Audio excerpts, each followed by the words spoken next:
munaasabadan oo si hersara loo soo agaasimay oo xariga looga jarayay jaamacadda Muqdisho faraceeda Puntland Boosaaso ayaa maanta ka dhacday xarunta jaamacadda taasoo ay ka soo qayb galeen mas'uuliyiin ka socda hay'adda samafalka dalka Qatar ururka maxalliga ah ee Tadaamun mas'uuliyiin ka socda dawladda Puntland dhismaha jaamacadda Muqdisho ayaa ka kooban laba dabaq xarumo maamulka ah qaybaha sektorka ah masaajid hool shirarka lagu qabto qaybta jiifka macallimiinta intaanay waftiga Qatar iyo mas'uuliyiinta dawladda Puntland ee xariga ka jirin dhismaha cusub ayay waxay booqasheen dheendheena ku sameeyeen dhismaha jaamacadda iyagoo markaasina qayb u soo booqanayay munaasabadan oo ka dhacday hoolka weyn ee jaamacaddu leedahay ayaa waxaa hadallo ka soo jeediyay hadallo wax ku ool ah jaamacadda Muqdisho faraceeda Boosaaso oo ay dhigtaan arday badan isla markaana ay dhistay gabar reer Qatar ah oo lagu magacaabo Faadimo mas'uuliyiin badan Cabdullaahi Sheekh Xasan oo gudoomiyaha hay'adda Tadaamun oo iyadu fulisay dhismahan ayaa ka warbixiyay ka Tadaamun ahaan doorkooda jamciyadda Tadaamun waa jamciyad maxalli ah oo waxaa doctorka hadda taaliqiyay 29 baa la aasaasay waxaa aasaasay aqoon-yahano Soomaaliyeed oo markaa dareemay inuu gaab jiro u baahan maadaama dawladdii dhexe ay burburtay dawladda Puntland xilliga aysan jirin inay u istaageen bal inay wuxuun ka qabtaan arrimaha bulshada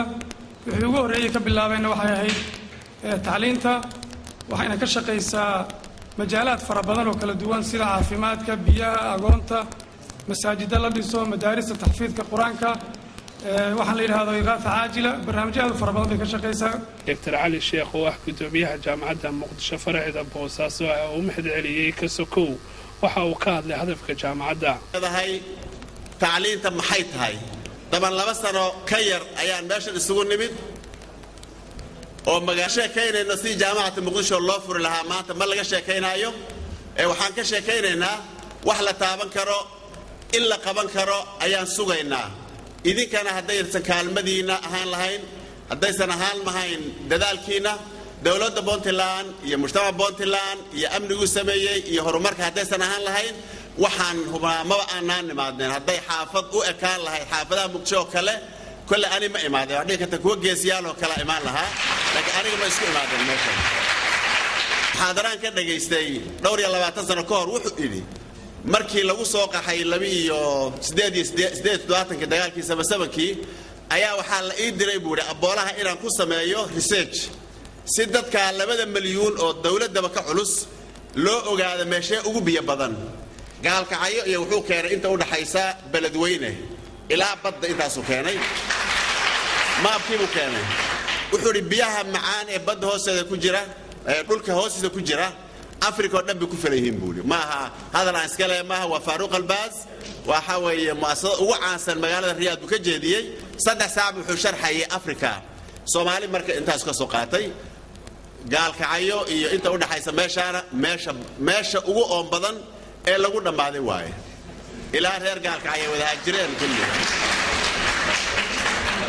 Yusuf Ali Biixi oo ah maareeyaha guud ee shirkadda Tawfiiq iyadoo ku deeqday dhulka jaamacaddu ay ka dhisan tahay kuna hadlaya magaca ganacsatada ayaa ka hadlay runtii markaan isleeyahay yaa ugu muhiimsan inuu noqdo macallin ahmiyadda macallinku leeyahay baa runtii ugu muhiimsan inaynu dhammaan haddaan nahay waalidka ardayda wax baraysa waalidka ardayda soo diray mujtamaca dawladda iyo maamulka runtii macallinku hadduusan qanacsanayn haddii duruuftiisa aan la hagaajin waxaynu ururayno oo dhan waxaa dhici karta inuusan muhiimadda aysan fulin lidaalika tacliinta ahmiyaddeeda maadaama aan ka hadlayno in dhammaan khaasatan maamulku siyaasad tacliimeed oo runtii sida aad looga sheekeeyey horumarka wuxuu ku xiran yahay sida tacliinta loo horumariyo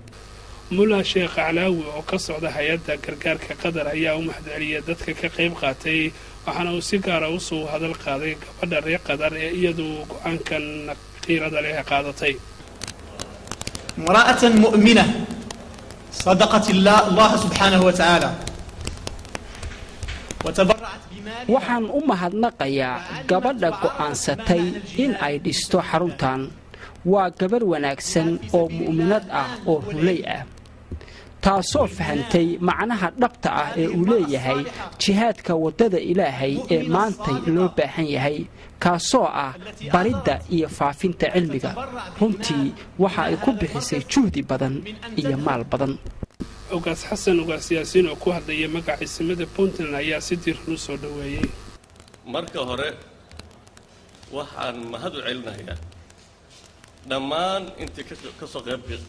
qaadatay hirgelinta jaamacaddan oo ay ugu horeyso jaamacadda Muqdisho University ururka al-Tamaamum oo horumarinta iyo gaar ahaan jamciyadda khayraadka dalka Qatar sheekhada kamaam jaasim althani ayaan si gaara ugu mahad celinayaa waxaan leeyahay ilaahay ajar ha ka siiyo ma soo koobi karno farxadda ay noo leedahay hadiyadan ay noogu deeqday wasiirka maaliyadda dowladda Puntland Dr. Farax Ali Nuur oo ku hadlaya magaca madaxweynaha dowladda Puntland ayaa soo dhaweeyay mashruucan anigoo ku hadlaya magaca madaxweynaha oo ka maqan magaca dowladda Puntland waxaan soo dhaweynayaa waftiga ka yimi Qatar hay'adan Qatar Charity Organization oo u timi inay furto markaskan waxaan kale oo u mahad celinayaa bahda waxbarashada oo jaamacadda Muqdisho ugu horeyso oo keentay mashruucan markii ugu horeysay Puntland inuu ka hirgalo waxaan kale oo mahad celinayaa dabcan gabadha ama sheekhada ku deeqday maxaan ku yiraahdaa hadiyadan oo ugu deeqday Soomaali gaar ahaan Puntland marka laga hadlayo waxbarashada dabcan waxa laga hadlayo waa waxbarasho maanta halkan u joognaa waxa weeyaan waxbarashada dadku ma dareemaan waxbarashada faa'iidadeeda si dhaqso ah waayo waxa weeyaan waa wax waqti badan qaadata xukuumaduhuna inta badan wax badan kuma bixiyaan laakiin dadku iyaga la baxa waxa laga faa'iidaa waxbarashada wax la yiraahdo markii economiga ama dawladdu ay taxiga intay cashuurta ka qaado dadka ay ku bixinayso ayaa waxa jira businesska sida hadda توفيق وتري ماركتي وروحان قدرة محل كانوا لو على مدين وكلا حولي يكون حساب تما يعني وعويان وعاجرة نيل أورنجري فريسمان وحول ديدي إن تاكسي لقاضو وحنا يجي الدولة دوحي جوجانيسا وقادنيسا هنتي أي شقيسانو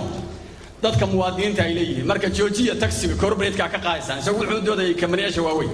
marka ka daayo dadka ka qaadina cashuurta ka qaadaysa marka waa argument jira oo maaragtay